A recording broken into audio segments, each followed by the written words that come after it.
Hey, this is Blondeguygamer and welcome to Black Sheep Game Reviews. This time, I'm going to go back to the first of a unique set of licensed games based off the Evil Dead and Army of Darkness trilogy.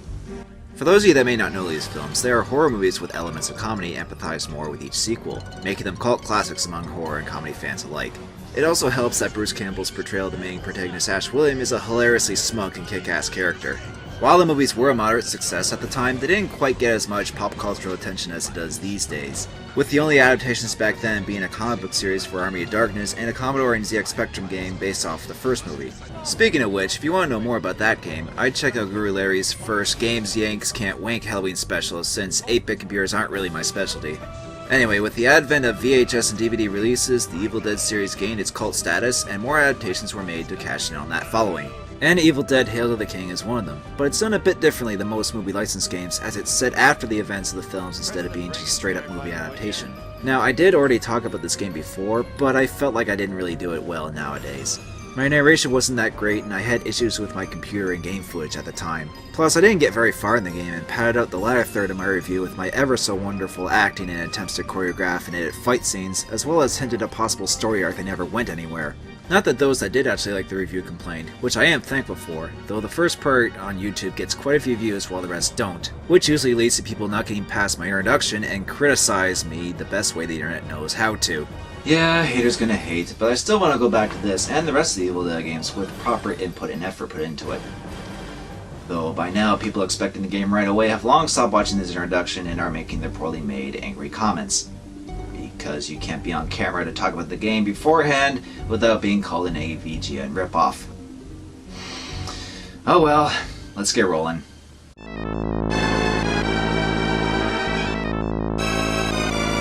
Developed by Heavy Iron Studios and published by THQ in 2000 for the PlayStation and Dreamcast and the following year on PC, Evil Dead Hail to the King is a survival horror game set 8 years after the events of Army of Darkness. Ash is still at his job at S-Smart and has a new girlfriend, Jenny, but is tormented by his past ordeals. So what do you do when you're having nightmares from finding the undead?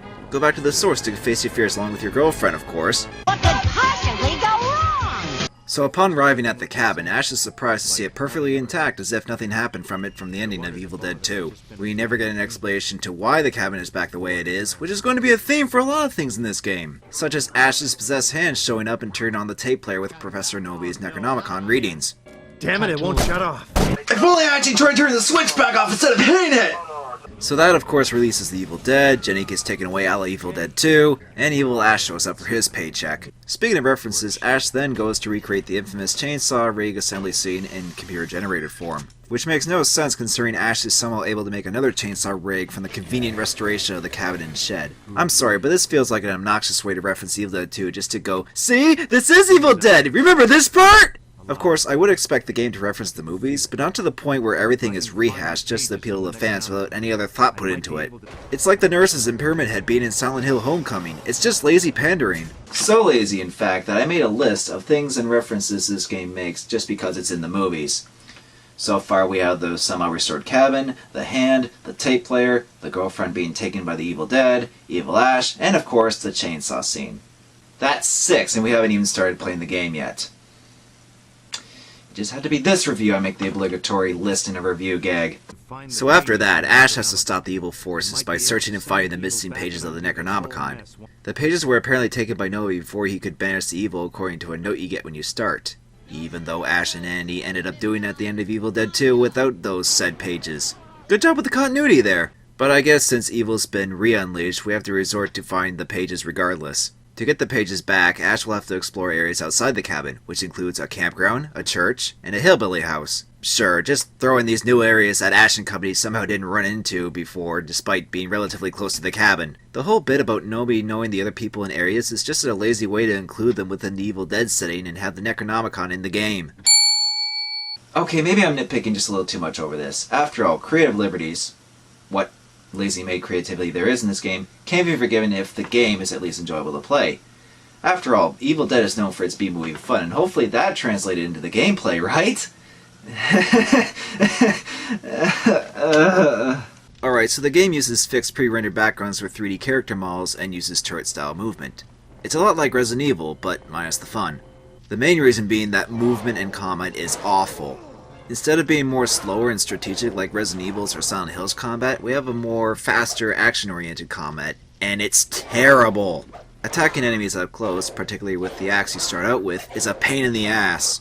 Most enemies take several hits to defeat, and they can get in a lot of hits on you, which turns it into a bitch-slapping contest. You can move while attacking, but because of the bad hit detection and camera angles, you'll most likely end up flailing around desperately trying to hit anything. You do have a back jump you can use as a dodge, but the enemies have no real consistent pattern and attack as soon as you're in range. So even if you dodge the attack, getting in range to attack back will still most likely get you hurt. Pushing back will also do the jump regardless, making the already awkward movement even worse. Thankfully, enemies do drop medkits, but it feels like you're forced to rely on these drops instead of being able to effectively fight enemies. You can attempt to run away from enemies, especially since they respawn almost instantly in most areas anyway, but Ash's movement and turning is slow and he can get hung up on things easily. Plus, enemies have a tendency to pop up in front of you and block your path, which is very aggravating, especially if they knock you down, which Ash will lock up briefly when he gets back up. I can't stress enough how bad the combat is. There's no satisfaction whatsoever when fighting anything in this game. Actually, there is something that almost makes things up. The chainsaw, which takes care of enemies much faster, but has drawbacks. For one, you actually need to turn on your chainsaw with the L trigger twice in order to use it effectively, and the other being that it uses up gas while it's running. These normally wouldn't be much of a problem if going in the menu to manage your gas or health wouldn't turn off the chainsaw when you resume the game. Though you can weaken enemies to the point where you can chainsaw into the victim and execute them with your hand weapon. Wait, how did that Jedi spin on the chainsaw like that? It's spinning disproportional to the actual chainsaw. Ash is apparently so badass he can break physics in ways that makes no sense at all. So while the chainsaw is the most useful thing to use, it's set back by the fuel usage in an attempt to balance the combat, adding another annoying thing to manage along with your health. The last weapon you start out with is a pistol, which belonged to Professor Nobi. Yeah, sure. You do get the boomstick back and a rifle later on, which are just thrown in your weapon slots at certain points in the game without actually seeing and getting the found weapons by yourself. Guns can be useful in the sense that you can kill enemies more safely from a distance, but with not very much ammo and enemies respawning almost everywhere, they're not that useful. The rest of the gameplay is pretty standard survival horror stuff, but there is one thing that does stand out, even if it has drawbacks as well. Ash can find mushrooms and combine them with a converter that he apparently invented, but needs to find manuals later on in the game to be able to convert the mushrooms and other things into medkits and fuel. However, the mushrooms appear randomly, and having to pick up and combine items all the time just to keep your constantly draining gas and health up gets tiring pretty quickly. You do have a fairly large inventory space, and you can store items in crates scattered all over. How original. It's here that you can save the game by using found save tapes while using a crate. You'd think you would use them on tape players like the one in the intro, since that would make sense for an Evil Dead game ripping off Resident Evil to rip off the typewriters, but instead we have this odd design choice that I can't wrap my head around as to why the developers did this. To make things more convenient, maybe? Even so, it still doesn't make much sense. Logic, who needs that in a video game? Now if you'll excuse me, I'm off to save my review.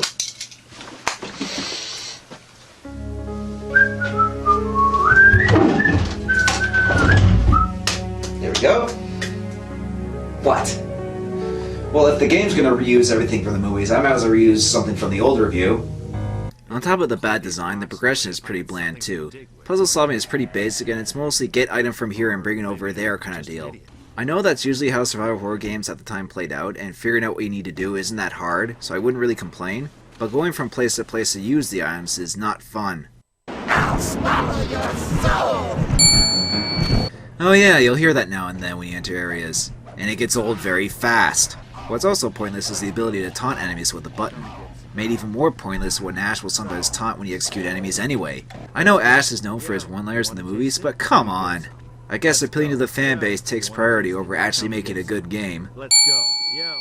Okay, not everything in this game is as terrible as I'm making it out to be. The graphics are actually not too bad for the time, for the Dreamcast at least, but still has some flaws. The pre-rendered backgrounds are decently detailed, though can be a tad dark, which, yeah, I expect it would be given the setting, but it makes it difficult to find things you can interact with now and then. Most of the character models are alright, though a bit blocky even for the time. But the game does manage to do some nice details, like blood dripping from Ash's chainsaw. The CG cutscenes are... yeah, they haven't aged that well, not to mention being really dark. Though the cutscenes during the game uses a different method of CG based off the character models and backgrounds, which can actually look worse than the actual in-game ones. It's jarring to see effort into making these cutscenes, but then realize they're essentially half-assing CG here. Still, the overall graphics is actually one of the better aspects of the game. Sound design is another better part of the game as well, whether it's the sound effects or music, the latter of which surprisingly is composed by Tommy Tallarico. There actually isn't a whole lot of music, but what there is good, such as the title and battle themes. Though I just wish Tommy Tallarico's talents weren't put to waste on this. Oh well, it wouldn't be the only time he's worked on a crappy survival horror licensed game. As for the voice work, it's alright too, with Bruce Campbell being top billing obviously. He reprises the role as Ash reasonably well, even when it's unintentionally hilarious to be able to spam voice clips in the menu or certain areas. Groovy. Groovy. Groovy. Reach again, reach again, reach again, reach again, reach again, reach again, reach again. Oh, it's locked. However, okay graphics and sound, along with Bruce Campbell and being able to voice spam him, isn't enough to redeem this game. Now, before, I didn't get very far in the game and sort of wrote it off, which isn't really a fair way to review a game. But this time I went through the entire game, and let me tell you, my dislike for this game has not changed one bit. Trust me, we haven't even gotten into the good stuff of this compelling adventure of Ash Williams in the half-assed Evil Dead game. After finding the first page in the cabin, you need to find a pull cord from a lawnmower to start a generator by the hillbilly house to spawn hellbillies, yes, that's what they're actually called, which lets you enter their house and get your boomstick back. Not sure why Ash didn't have it in the first place, or why the hellbillies even had the thing other than preventing you from using the gun in the beginning. Then you enter the attic and meet an elderly woman who's just referred to as Grammy. She is confined by a spell and needs an amulet to break the barrier, but after doing so it turns out she's a spider monster, which leads us to the first boss fight in the game. Now, an old lady spider monster? I'm fine with that as an Evil Dead game boss. What I'm not fine with is that the problems with the combat are still here with the bosses. In fact, it's more annoying to even be able to hit her due to the dark area and camera angles. It messes up the perspective and I ended up not even being in range half the time. But after swiping the chainsaw several times into her, Spider Granny dies and you instantly get another page from that. You also get some weed killer that takes care of this wall of thorns you can barely see. I would question why Ash can't simply use the chainsaw to cut through that, but that's video game logic for you. Oh, and did I mention going through this maze is a pain in the ass because of the camera angles and skeletons? Well, it is. After clearing the maze, you'll encounter an evil tree. Yo, tree bitch. Let's go. Not sure how Ash knows the tree is female, or even if trees have genders. Ugh, I'm thinking too much into this. So the tree bitch is another acceptable concept for a boss, but as long as you have enough gas and health kits, you can just chainsaw it over and over while it attacks you with its tongue? Well, the tree could be doing worse things considering what the plant life did in the first Evil Dead. Once the tree has died from epilepsy from his multicolored strobe light effect, Ash meets Father Allard, who has the Necronomicon but needs the rest of the pages from Ash to get rid of everything. You have them? Yeah, basically. All 5 of them? Look, maybe I don't have every single page, but you gotta understand how hard it's been getting them. Gee, what a clever way to mix movie lines with game dialogue. Oh wait, no it isn't! Allard also gives Ash his car keys that Jenny had, and would you look at that, the car looks exactly like the car Ash used in the movies! Using the keys makes the car roll into the remarkably familiar destroyed bridge, which allows you to reach another page and get the car's battery. The battery is used to light up this cave, which you need a shovel to get into that's by the cabin, and spawn Ash's old girlfriend from Evil Dead 2 when you pick it up. Once you can proceed, you'll run into a scout leader. This boss is annoying. He can't be damaged by conventional means, so you need to hit pillars to cause rocks to fall on him, because rocks are much more deadlier than chainsaws or guns. You have to hit the pillars at the right time and position, or Ash will get a face full of rocks instead, and the scout leader gets faster the more damage you do, to the point where you can't outrun him and you struggle to survive and hit the pillars. After dealing with that, you get a key to the archery range where you find the last page, which a bunch of archers come in and rape Ash with rapid firing arrows. After dealing with those bastards, you get the rifle, which has better range than the boomstick, and you can head back to Allard. Thankfully, after killing the tree, you don't need to traverse the maze to get to the church. Glad to know at least a little thought went into this. However, after getting back to Allard, it turns out he needs the Kandarian dagger from Evil Dead 2 to complete the banishing ritual, which is through the church, of course. So after dealing with a few graveyard encounters and solving a simple area puzzle, Ash enters the church and fights a skeleton version of himself complete with a chainsaw. Wait, what? And when you defeat him, you use its chainsaw to increase your chainsaw's gas capacity.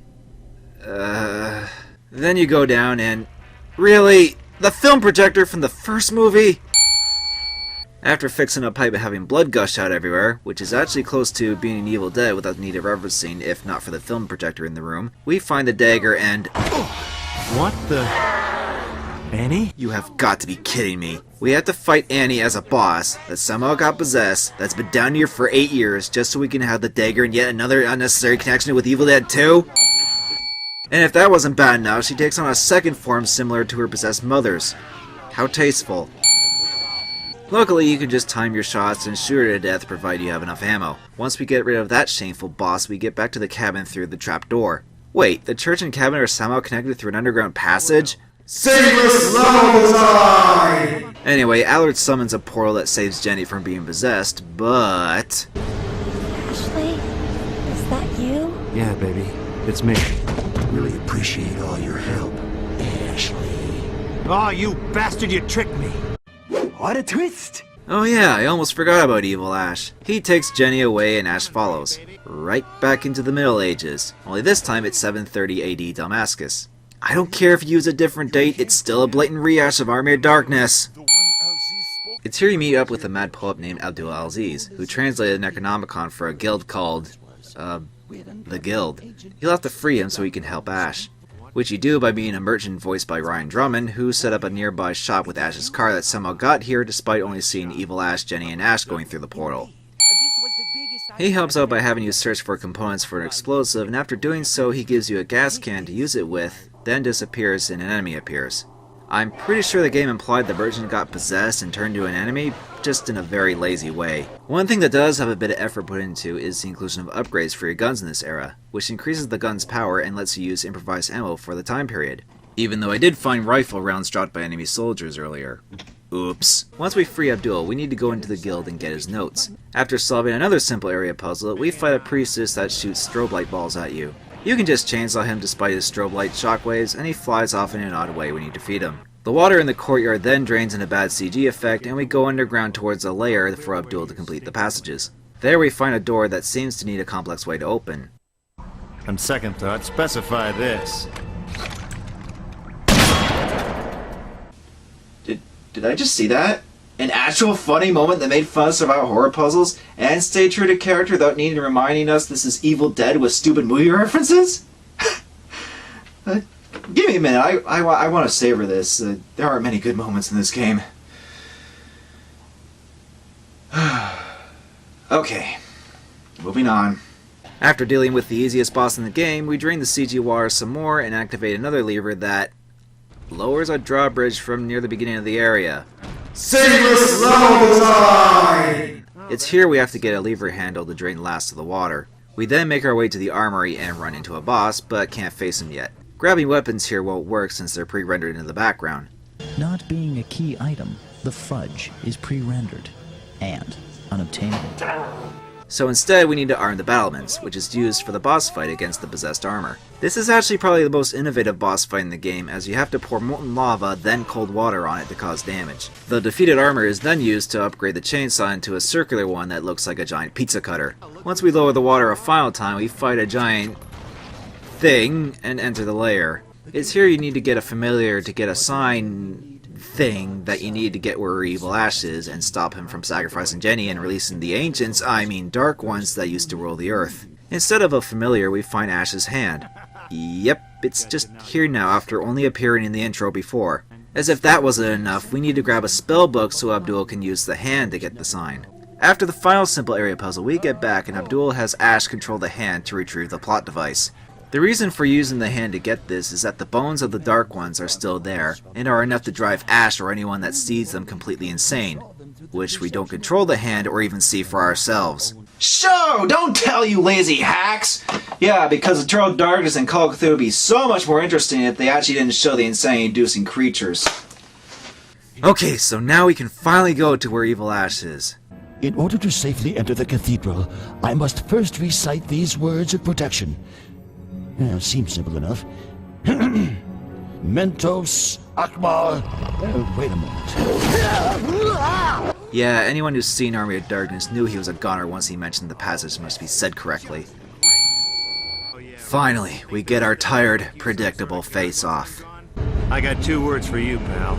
You're crazy. Not crazy. Just bad. Good. Bad. I'm the Ash with the chainsaw. Ah, that was lame! And so was his final boss! The first form is pretty standard, but then Evil Ash turns into a thing and becomes the most archaic fight in the entire game. You have to hit 4 pillars to make him vulnerable for a short period, but every time you move from pillar to pillar, he'll shoot an unavoidable projectile and you have to rely on mushrooms to stay alive, making the shitty design shine brighter than ever at the end. So finally we kill the tedious last boss, Ash saves Jenny, and they go back to their time. But things are a little different. Where is everybody? Yeah, I don't know. Maybe it's Sunday or something. Oh no. Ash! What the?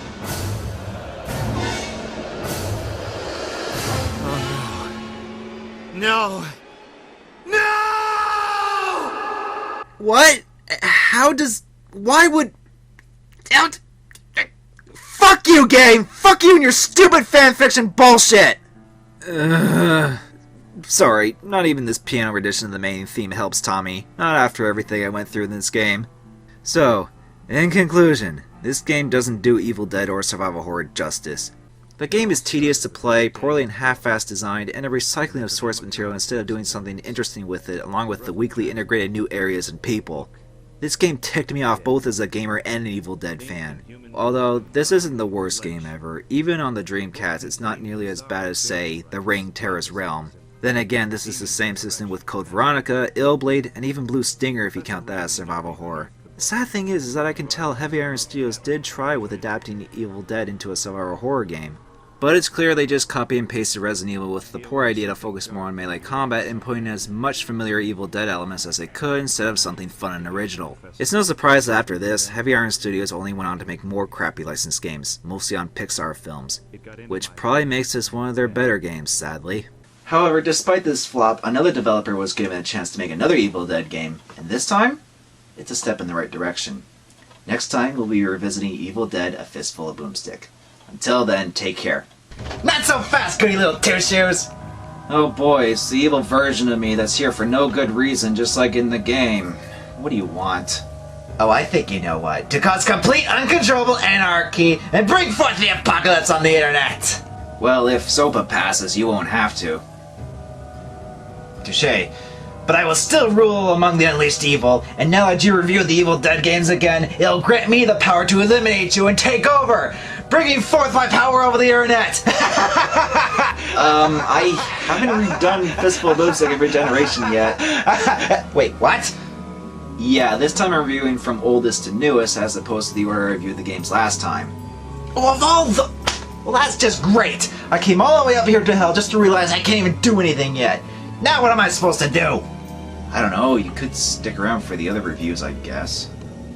Really? You're still gonna review the games even though it'll bring your inevitable doom? Yeah, well, I've been meaning to get these done for quite a while now, and I figured a reviewing trope like you would show up eventually anyways. At this point, I don't even care, I just want to get these reviews done. Very well then. I'll even assist you in the next review to guarantee that you get it done. You'll get your petty videos out, and I'll have my grandmaster plan set into motion. Don't worry, I have a plan. What was that? Nothing.